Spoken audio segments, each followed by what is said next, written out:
Claire had set the table like Natalie used to, silver polished, candles flickering, soft music humming from the old record player.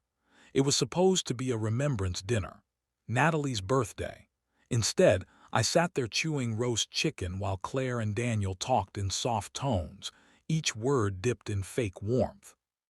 "Dad, have you been forgetting to lock the barn?" Claire asked, pouring wine into my untouched glass.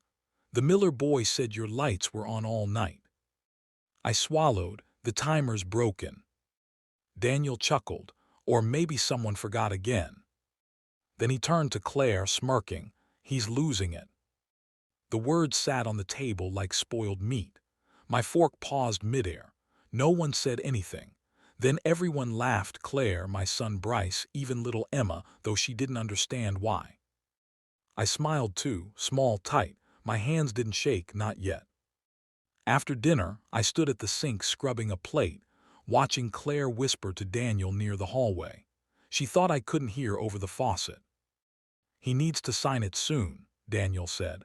"The lawyer said if we wait too long, it complicates the transfer." Claire's voice dropped. "Do you think he suspects?" "Does it matter?" The faucet dripped after I turned it off. I stayed perfectly still, the plate still in my hand. My wife used to say betrayal never comes like thunder, it comes like silence behind a closed door. When they left, Claire kissed my cheek and said, "Dad, we should talk soon, about the house. It's too much for you." I nodded, "Of course." Bryce gave me a distracted hug, already halfway into his phone. The house went quiet again, just the sound of wind brushing the window panes and the tick of the old grandfather clock. I walked into my study and sat down slowly. Natalie's photo was on the desk. She was wearing that red scarf, smiling like she knew something I didn't. I whispered, "I should have listened to you." She always said Claire was too eager around documents. And Daniel, well, he was charm dipped in vinegar. I opened the bottom drawer. The red folder wasn't there. Not misfiled, not misplaced, gone. I checked the locked cabinet. Everything else was untouched. Military discharge papers, Natalie's old journals, our wedding license. But the trust papers, the originals, were missing. I stood there with my hand still inside the drawer, the skin at the back of my neck prickling. If anyone's listening, don't make the mistake I did. Never give the keys to your kingdom to people who treat your kindness like weakness. Later that night, I walked past the guest bedroom and paused outside the door. I heard Claire's voice through the thin wall. She was talking on the phone. Something about appraisals. Then a phrase that made my blood run cold. "Once the notary signs off, we'll have legal control." Legal control. I backed away and walked down the hall to the living room, my knees stiff but steady. I stared at the mantel where Natalie's ashes sat in that carved wooden urn. She warned me. She always did. I just wanted to believe they loved me more than they loved money. I turned off the lights, one by one. In the dark, I sat on the edge of my bed, my heart quiet but not calm. In the silence, I finally understood. This wasn't my home anymore. It was the scene of a crime still in progress. And I wasn't just the victim. I was the witness they needed to silence. It's not the lies they tell you that break your trust. It's the truth they bury in your absence. I opened the bottom drawer in my office cabinet, the one labeled Trust, finalized. Empty. I blinked, then opened the drawer above it. Nothing. I shuffled through tax files, Natalie's old vet invoices, and a yellow deed from the truck we sold in '91. The red folder was gone. The one that held the house deed, the trust papers, everything we'd built. I stood there for a long minute, hand resting on the edge of the open cabinet, trying not to panic. My first instinct was to think I'd misplaced it. "Dad," Claire's voice carried down the hall. I called out calmly, "Did you move any of the files from my study?" She stepped into the doorway, coffee in hand, robe still tied loose around her waist. "What? No, why would I?" "There was a red folder in my drawer, the one marked Trust. It's missing." Her eyes flicked to the side for just a second. Maybe you misplaced it, Dad. That word, misplaced, as if I was a child searching for his toy blocks. Natalie's voice stirred in my head. Watch who handles the paperwork when grief dulls your guard. Claire smiled too easily. I'll help you look after breakfast. I nodded slowly, but I didn't believe her. That smile was the kind you give a confused patient, not your father. Later that day, Daniel came into my office holding an envelope and a pen. Just some utility stuff, he said. Got behind a month. I went ahead and paid it online for you. You have access to my accounts? I asked. He chuckled. Claire set it up. We figured it'd be easier with your hands full. I didn't reply, just stared at him until he backed out of the room. After he left, I turned on my computer, tried to log into my online banking. Incorrect password. Tried again. Locked out. They were closing in. First the documents, then the finances. I wasn't paranoid, I was being erased in slow motion. So I waited until they left for groceries, then closed the blinds in my study. Behind the framed photograph of Natalie and me at the ranch's 40th anniversary, there was a dial safe built into the wall. She always said, one copy outside, one copy inside, and one where the snakes can't reach. The dial felt stiff. My fingers remembered the old combination. 4 left to 18. 2 right to 6. 1 left to 32. Click. I opened the door. Inside, wrapped in a sealed plastic envelope, was the original notarized deed to the property, signed, witnessed, filed. Not a copy. The original. I exhaled slowly, the kind of breath that makes your chest sore. They hadn't found this one. Yet. I placed it gently on the desk, then locked it in the gun cabinet they never touched. Behind the old Remington I hadn't fired in years, next to the rusted tackle box filled with Natalie's wildlife photos. I stood there for a while, staring at the safe's open mouth like it had whispered something to me. A warning, a blessing, a memory. By the time they returned, I was sipping tea in the kitchen like nothing had happened. Daniel asked, "Did you find the folder?" I smiled. Maybe I misplaced it. That night, I slept with my bedroom door locked for the first time in 20 years. It wasn't the doctor's questions that scared me. It was how confidently he already thought he knew the answers. Claire drove me to the clinic in her new Lexus, music low, windows cracked just enough to feel intentional. She talked the whole ride. It's just a quick checkup, Dad. Dr. Langston's a friend.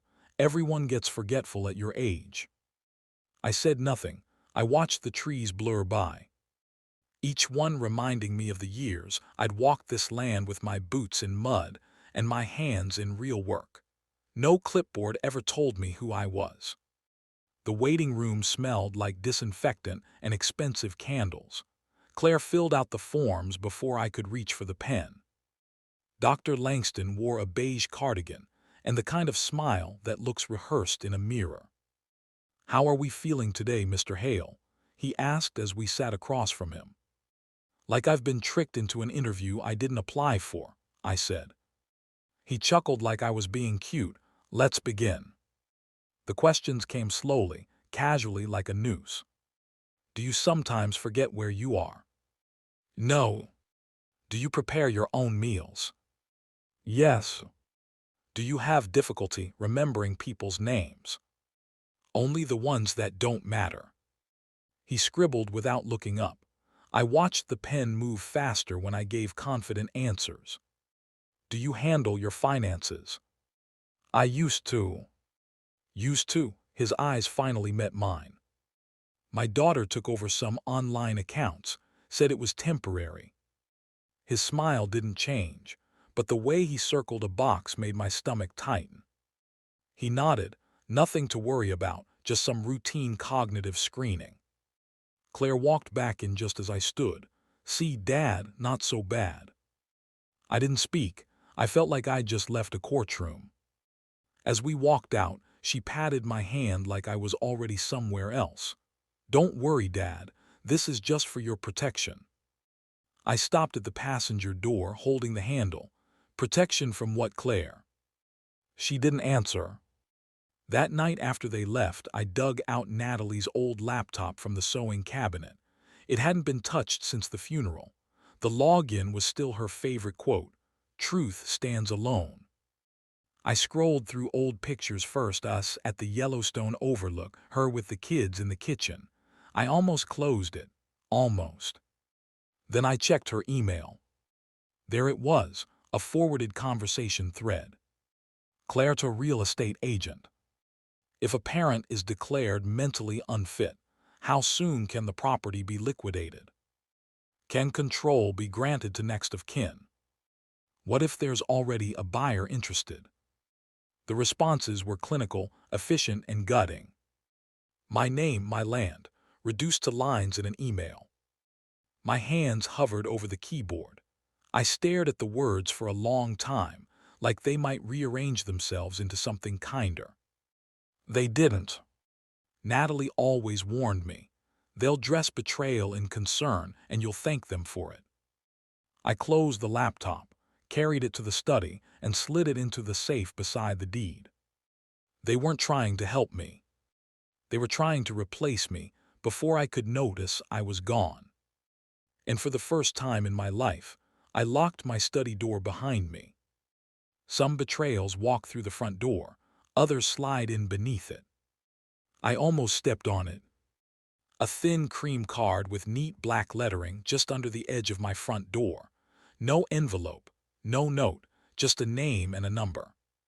Helen Ruiz, Notary Public, Confidential Consultations. I stared at it, thumb tracing the embossed edge. Ruiz. I hadn't heard that name in years. Then it hit me. Natalie's lawyer once mentioned her during our estate planning. "Only notary in town who doesn't sell her soul," he'd said. I pocketed the card and sat down at the kitchen table, the silence pressing in hard. I waited until after dinner, after Claire and Daniel left. After Daniel dropped that line again, casual and oily. "You know, we should get the house paperwork finalized soon, for peace of mind." "Mine or yours?" I dialed the number after the house went quiet. One ring, two. "Ruiz," a woman answered. "No nonsense." "This is Thomas Hale," I said. "You left your card at my house." A pause, then her tone shifted, still calm but now careful. "Mr. Hale, I'm glad you called." Why would a notary leave her card without a note? I didn't want to leave a trail. I couldn't be sure who might read it. My throat tightened. "Someone hired you." "Your daughter and her husband. They contacted me to notarize a transfer of property from you to them." My mouth went dry, and I didn't sign anything. "Not yet," she said. "They presented a document with your signature already on it, claimed you signed in front of another notary and just wanted a witness confirmation." My voice cracked. "It's forged." "Yes," she said plainly.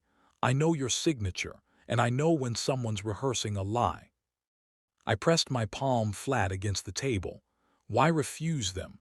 Others would have taken the money." "Because your wife once vouched for you, and because I don't work for liars."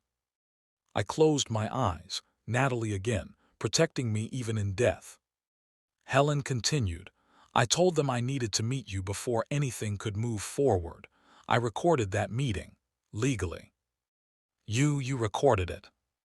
"I always do when things smell off.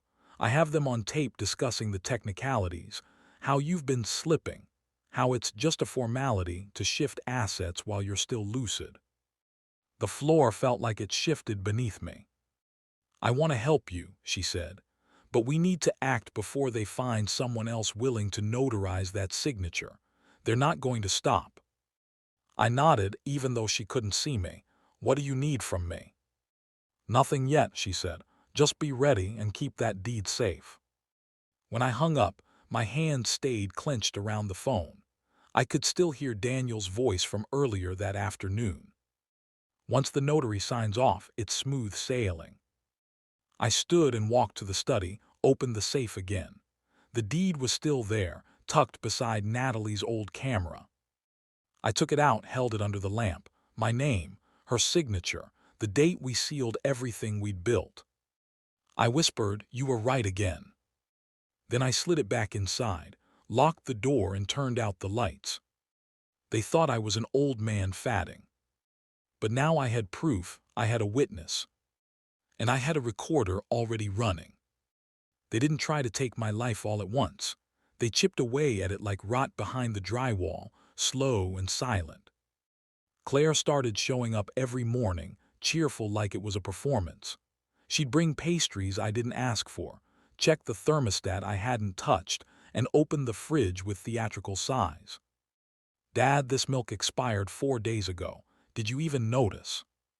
She held it up like evidence in a trial. "I hadn't gotten around to it," I said. She clucked her tongue. "I worry about you being alone." Then came the second act, Daniel, with his furrowed brow and strained smile. "I drove by yesterday. Lights were on all night in the shed. You left them again." "I was in there," I lied. He glanced at Claire. "Maybe we should start looking into assisted living." They waited for my protest. I didn't give it. I just nodded and said, "Maybe you're right." Daniel blinked, thrown off. "We just want what's best for you." "I know," I said. "That's why I trust you both." Lying came easier than I expected. So did playing weak. That evening, I called Helen from the rotary phone in the basement.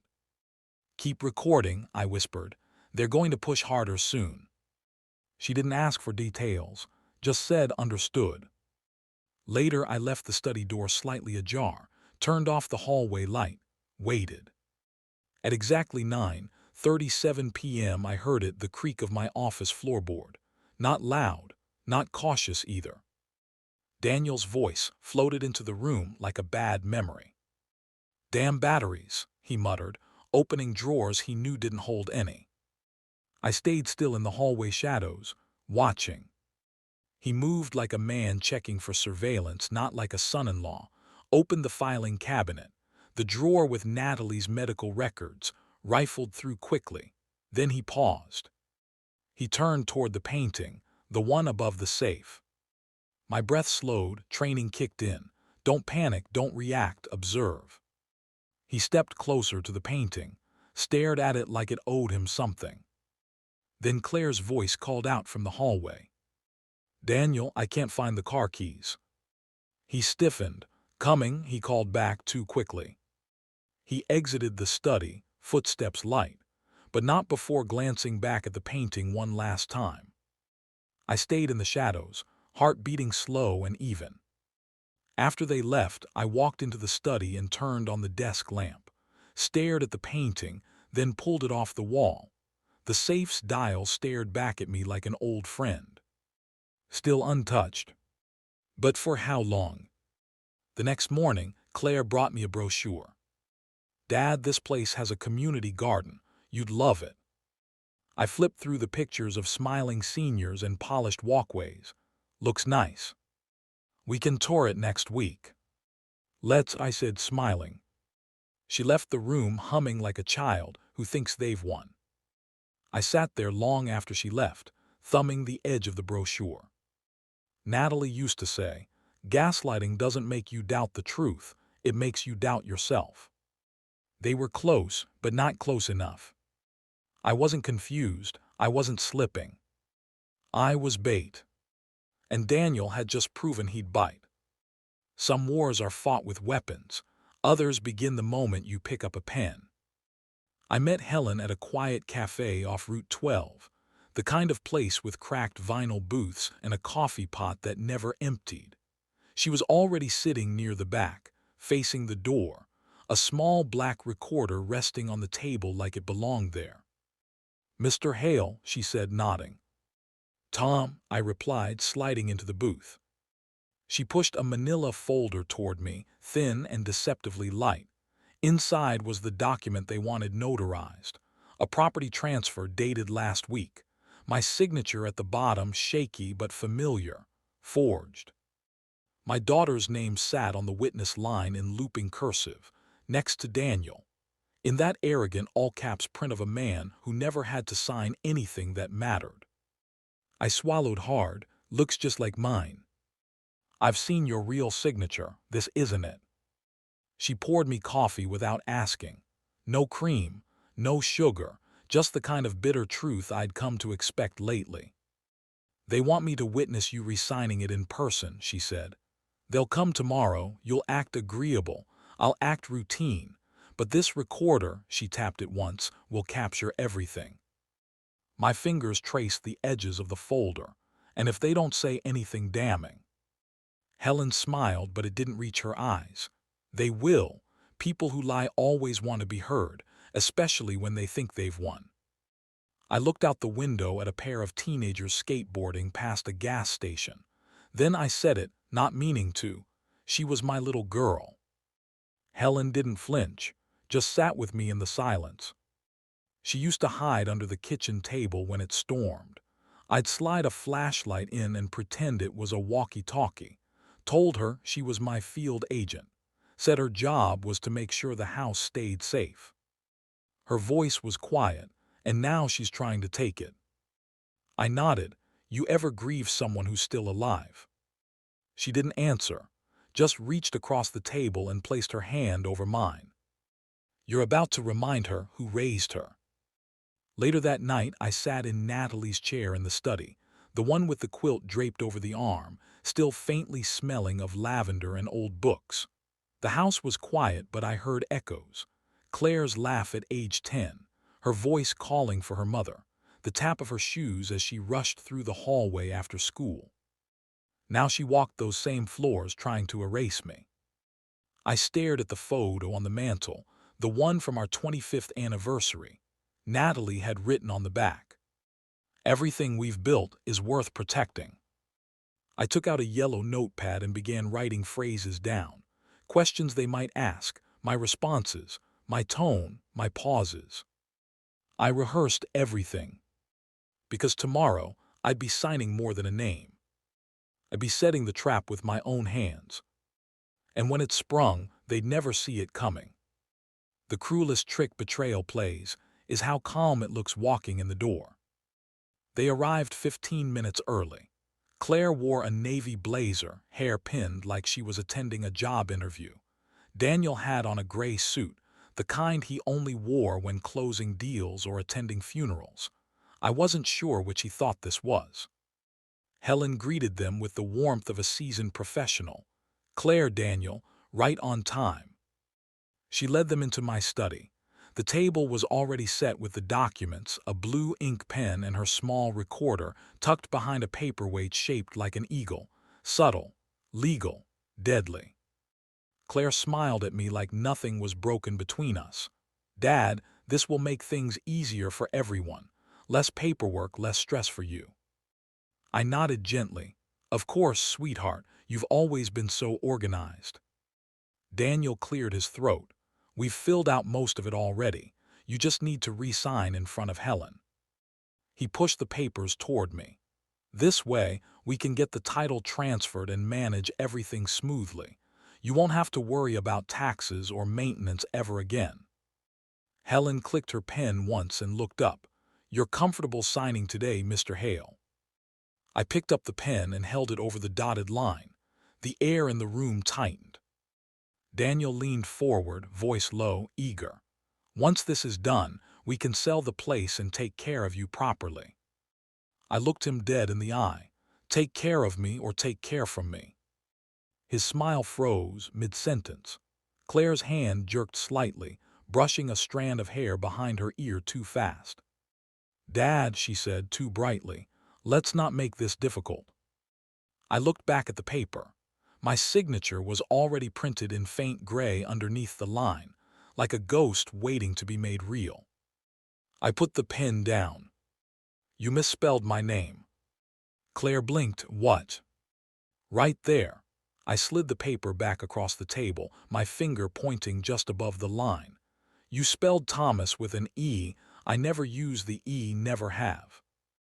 Daniel's face tightened. It's just a typo. It's forgery, I said. The silence hit harder than shouting. Helen didn't move. Her hand stayed near the recorder. You both really thought I'd just go quietly, didn't you? I said, voice calm, almost tired. That I'd sign away the only thing I have left because you've decided I'm a burden with a mortgage. Claire swallowed. Dad, please, we're just trying to cash out before the clock runs out, I said. Don't act like I'm not in the room. Daniel stood up. You're making this complicated. We've done everything for you. Helen finally spoke. That's enough. Daniel turned on her. This isn't your business. It is, she said flatly.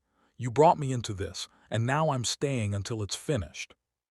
I stood slowly. The pen still rested near the signature line.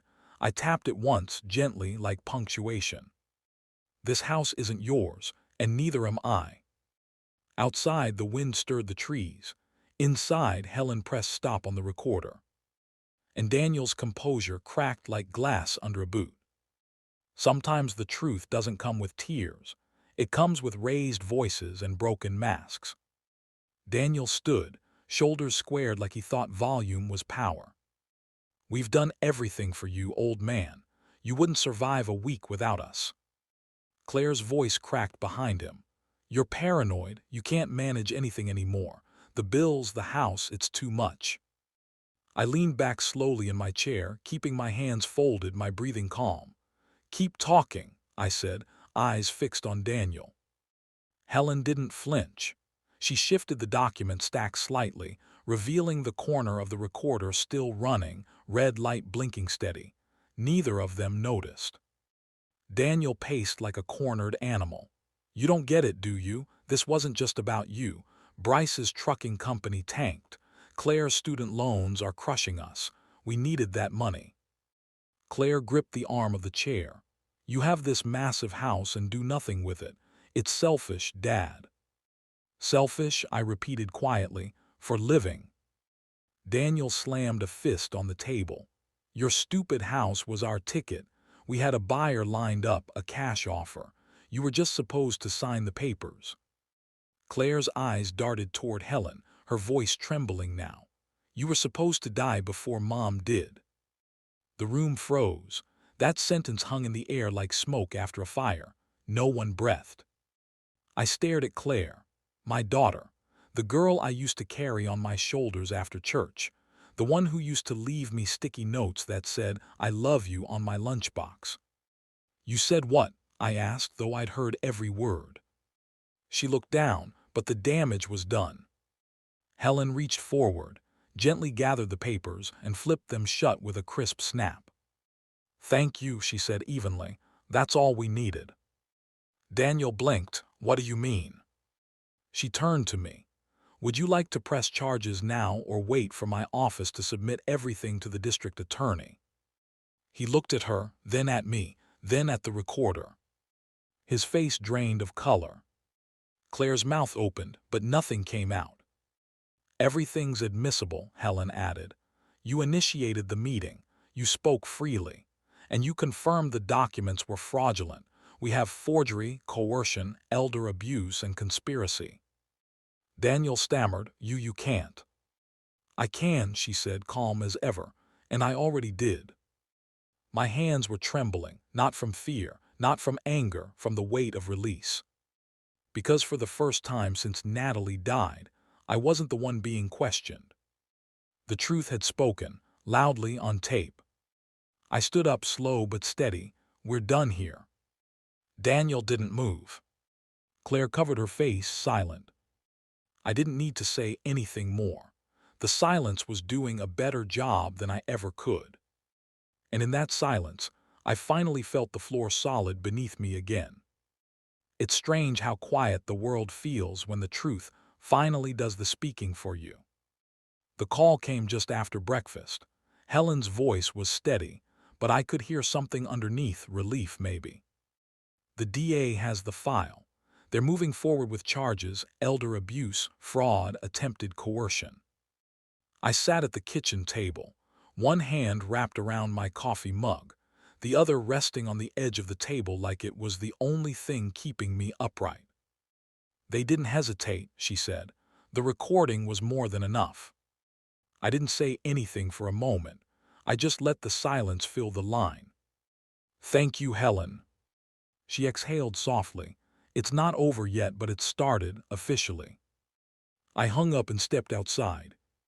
The wind was moving through the trees, rustling the leaves in that soft, familiar way. I sat on the porch swing and let the breeze wash over me. A blue jay landed on the railing, cocked its head at me, then flew off. I watched it go and wondered when betrayal stopped surprising me.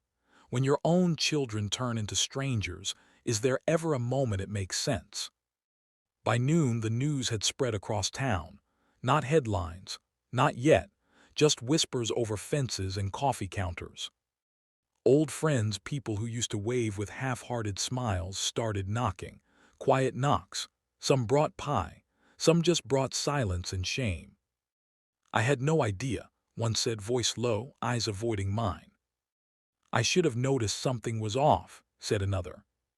I thought Daniel was just taking care of you. I nodded, told them it wasn't their fault, but part of me wondered how long they'd all been looking away. A reporter from the county paper called, asked for a statement. I've said everything I needed to, I replied. He paused. Anything off the record? No, I said and hung up. That afternoon my phone rang again. Claire. I stared at the screen until it stopped. It rang again 30 minutes later. Voicemail, then a text. Dad, please. I deleted it. Around 5:00, the sheriff's cruiser pulled into the street. They didn't use sirens, just lights. Quiet. Daniel didn't resist. They said he was shaking, said he asked for a lawyer before they even opened the door. A neighbor who used to play poker with me watched from his front lawn. He didn't wave this time. They cuffed Daniel right there in the driveway. Claire wasn't with him. Maybe she'd finally realized the kind of man she'd married. I watched from the window, curtain drawn back just enough to see his face. He looked small. They said he cried in the back seat. I didn't feel joy. I didn't feel vengeance. I just felt peace. For the first time in months, I wasn't trying to prove what I saw, what I felt, what I knew. The evidence spoke. And it spoke louder than my age ever could. Some signatures destroy legacies, others rebuild them. The sun poured through the study windows, warm against the old oak floors. The same study where I almost lost everything, now repurposed as the place where I'd begin again. Helen laid the papers out gently, smoothing each page like it held something sacred. You're sure about this? She asked. I nodded. Natalie and I always talked about it. After she passed, I thought the dream died too. But maybe this is how it lives on. The documents were simple, clean, ironclad, no forged names, no hidden motives, just truth bound in ink and law. I picked up the pen and signed, not rushed, not hesitant. Thomas Hale, I wrote, every letter deliberate. The property was now held in a charitable trust, the Hale Foundation for Women and Children under Natalie's name.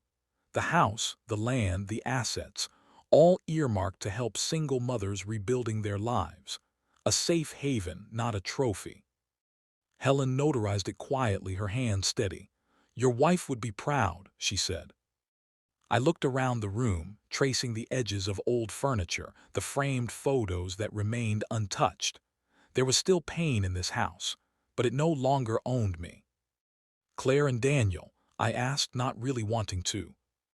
They took the plea deal, she replied. Probation, restitution, community service. Their accounts are frozen. The fraud charges stuck, but the DA considered your statement that you didn't want jail, just accountability. I nodded, good. It wasn't about revenge.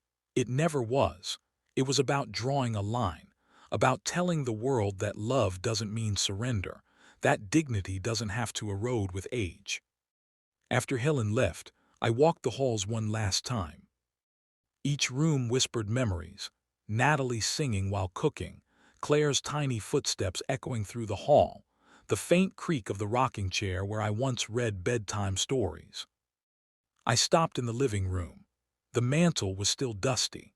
I reached into the box I'd kept locked away and pulled out Natalie's wedding photo, the one where her veil had blown off and we were laughing like kids. I placed it on the mantel gently. "We did it, Nat," I whispered.